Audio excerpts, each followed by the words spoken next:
This is a home for my clients who are a retired couple. This is actually a former attic space. They've got grandkids, and so they wanted to create a bit of an oasis on the third floor away from the hustle and bustle.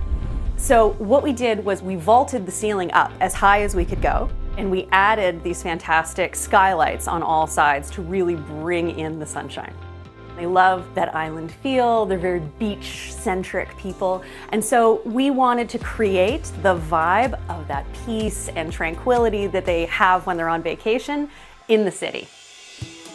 It's tricky when you're dealing with a room that has this many angles to create a way to sort of tie it all together and to not make the architecture overwhelming and chaotic.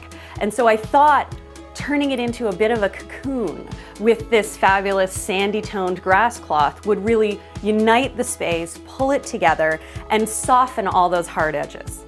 The husband found this style. It's called a tilt-turn window. So it swings in, but it also tilts down depending on how you adjust the handle.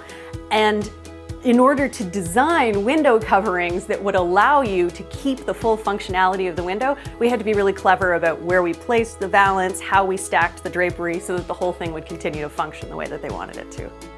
The splurge in the room is definitely the side tables. I know that it's hard to see when you're not actually touching it in person, but they've got this bone inlay in a resin. A lot of the time when you feel that on other pieces by other companies, it's rough, it doesn't have the smoothness, and just the quality of the manufacturing on these pieces is exquisite. And we paired them with a lamp, less than $100 each. So I mean, cost savings, it's that high-low mix. I think the layout of the bathroom was a real struggle because we had the whole of this upper floor to play with in terms of how we were laying stuff out. There was already a rough floor plan, and when I looked at it, I just thought, this doesn't work, it doesn't relate. We're sticking things in awkward corners, and so I really tried to reclaim a little bit more of the space that's up here to make it a bigger master space. There is a mix of pattern and color throughout the space that really makes it quite eye-catching. I think the shower in particular, the way that we've wrapped the pattern tile up around dealing with that angled wall, instead of making it look like it's a compromise, it becomes this focal point and it's this attractive heart of the bathroom.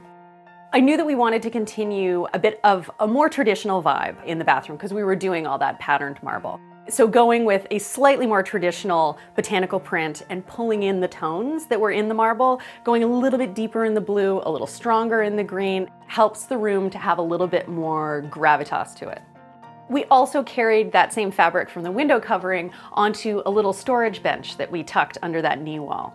It's got storage underneath. It's an indoor-outdoor fabric, and it's got an outdoor cushion in it, so you could sit down with a towel wrapped around you and put on lotion.